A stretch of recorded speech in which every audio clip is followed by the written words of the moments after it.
देवर जी की शादी के चक्कर में 8 दिन से कितनी भागदौड़ मची हुई थी। वैसे एक बात अच्छी हुई कि इस घर में मेरी देवरानी आ गई। अब हम दोनों मिलकर अपने ससुराल वालों का बहुत अच्छे से ध्यान रखेंगे। ये है साधना, सिंपल सी सादी संस्कारी लड़की जो अपने ससुराल की आलीशान रसोई में खड़ी सवेरे के चाय नाश्ते की तैयारी कर रही है। तभी बाहर से किसी के चिल्लाने की आवाज आती है। ये तो माँ जी की आवाज़ है। अब वो ज़रूर माँ जी मुझसे काजल के बारे में पूछेंगी। काजल अब तक कमरे से बाहर क्यों नहीं आई? उसे रात को कहा भी था मैंने कि यहाँ सवेरे सब जल्दी उठ जाते हैं। साधना रसोई से बाहर आती है तो बाहर इस आलीशान बड़े से घर के लिविंग रूम में सोफे पर साधना के सास ससुर मीनाक्षी मदनलाल, बूढ़ी दादी सास कल्पना, पति देवर अभय वरुण और नंद साक्षी ये सब बैठे हुए थे। मीनाक्षी और उसके परिवार वाले काफी अमीर लोग हैं। जी जी माँ जी। साधना बहू, छोटी बहू कहाँ है? वो अब तक नींद से जागी नहीं क्या? ये काजल अब तक कमरे से बाहर क्यों नहीं आई? क्या करूं मैं अब? ये दांतों के बीच तेरी जुबान क्यों लड़खड़ा रही है? साधना बहू, साफ साफ बोल, क्या बात है? काजल तो कब का उठ गई माँ जी। वो मेरे साथ रसोई में चाय नाश्ते की तैयारी कर ही रही थी। बस अभी थोड़ी देर पहले ही वो अपने कमरे में कुछ काम से गई है। ये सुनकर साधना का देवर वरुण दंग रह जाता है। भाभी ने माँ से झूठ क्यों कहा, जबकि काजल तो अब तक कमरे में सो रही है। मैंने उसे जगाने की कितनी कोशिश की पर वो उठी ही नहीं। अच्छा है कि काजल बहू भी काफी जिम्मेदार है। साधना बहू, काजल बहू को इस घर के सभी रीति रिवाज बहुत अच्छे से समझा दीजिएगा। जी जी माँ जी, मैं काजल को लेकर आती हूँ।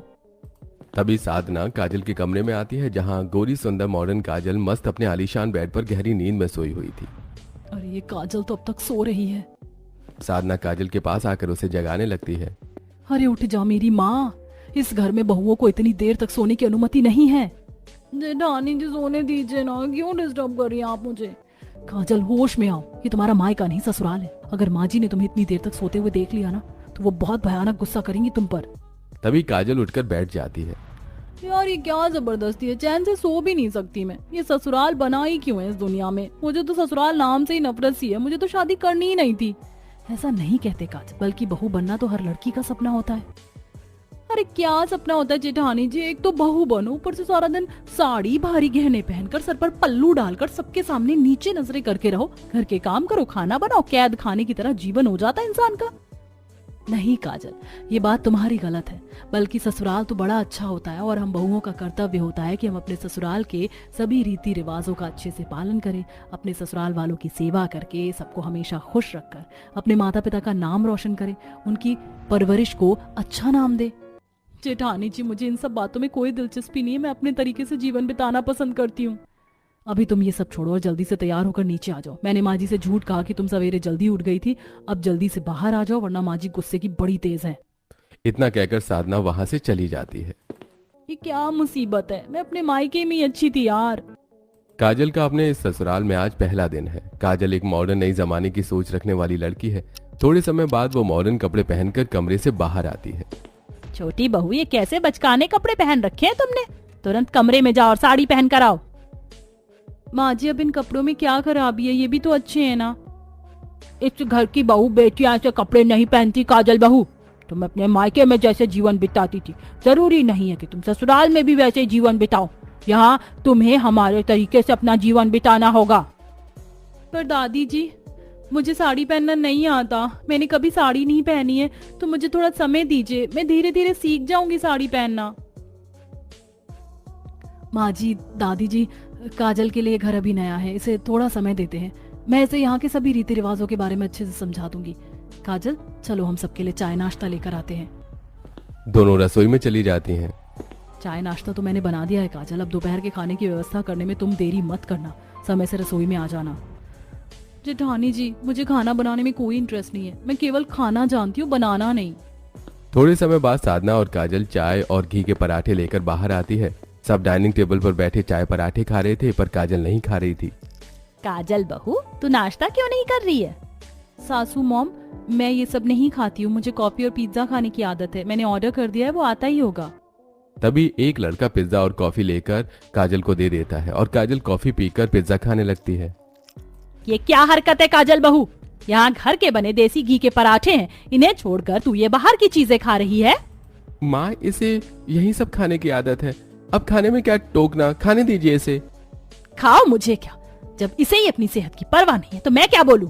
थोड़े समय बाद दोनों भाई अपने काम पर चले जाते हैं। दोनों भाई अलग अलग कंपनियों में नौकरी करते हैं। साधना बहू, तुम दोनों घर के बाकी सारे काम करो और फिर दोपहर के खाने की व्यवस्था कर देना। जी माँ जी। तभी सास और सब अपने अपने कमरों में चले जाते हैं। देखिए जेठानी जी, मैं घर के काम बिल्कुल भी नहीं करूंगी। मैंने आज तक कभी घर का कोई काम नहीं किया अपने मायके में। काजल, मैं तुम्हारी परिस्थिति समझती हूँ बहन, पर तू भी अपने ससुराल की रीत को समझ। ऐसा नहीं होता है, ससुराल आकर हर लड़की को बदलना पड़ता है। पर मुझे नहीं बदलना है जेठानी जी, मैं पार्लर जा रही हूँ अपना मेकअप करवाने। तभी काजल घर से बाहर चली जाती है। पता नहीं काजल कब ससुराल की अहमियत को समझेगी। तभी साधना घर के काम में लग जाती है। साधना को पता था कि उसकी देवरानी कितनी मॉडर्न है और वो कैसी सोच वाली है, इसलिए वो उसे बार बार समझाती रहती थी। पर काजल है कि उसके कुछ पल्ले ही नहीं पड़ रहा था। दोपहर का समय, काजल और साधना दोनों रसोई में थे। क्या बना रही हो आप खाने में जेठानी जी? माँ जी ने कहा है कि आज के खाने में कढ़ी चावल, पालक पनीर और बैंगन का भरता बनाना है, तो वही बना रही हूँ। इतना हैवी खाना? यार जेठानी जी, आप भी ना कभी अपने मायके मत जाना। क्यों? अरे आप अगर मायके चली गई तो यहाँ तो मैं अकेली पड़ जाऊंगी ना। और अगर माँ जी ने मुझे ऐसा खाना बनाने के लिए कह दिया तो मैं क्या करूंगी? मुझे तो ये सब बनाना आता ही नहीं है, इसीलिए तो मैं तुझे कह रही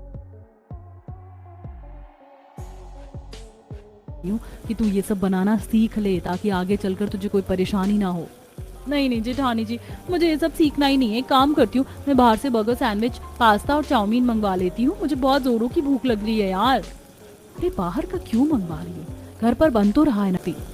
थोड़े समय बाद काजल का मंगाया सारा खाना घर पर आ जाता है और काजल रसोई में बैठकर वो सब खाने लगती है। अरे ये क्या कर रही हो काजल, अभी खाना मत खाओ। क्यों? अरे इस घर में पति से पहले पत्नी खाना नहीं खाती, और माँ जी ने तुम्हें देख लिया ना तो तुम्हारी बैंड बजा देंगी वो। फिर क्या था, सास मीनाक्षी सीधे रसोई में आ जाती है। अब सास को देखकर काजल का सैंडविच मुंह में ही अटक जाता है। हाँ? अरे बाप रे, ये क्या किया तूने काजल बहू? तूने अपने पति से पहले खाना शुरू कर दिया। माँ जी वो इसे। तू चुप कर साधना बहू, तू अच्छे से जानती है ना कि मुझे इस घर में किसी भी तरह की गलती पसंद नहीं है। काजल बहू उठ यहाँ से और बाहर चल। माँ जी पर मेरी बात, चुपचाप बाहर चल। मीनाक्षी काजल को बाहर लेकर चली जाती है।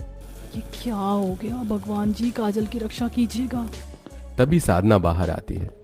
काजल बहू, ये 10 बोरियां भरकर अनाज देख रही हो ना, ये सारा अनाज छत पर ले जाओ और इसे हमारी पत्थर की चक्की पर पीस कर इसका आटा बनाओ। क्या? पत्थर की चक्की पर? हाँ, और वो भी हाथ से। जब इतना अनाज हाथ से पीस कर तुम्हारी हालत खराब होगी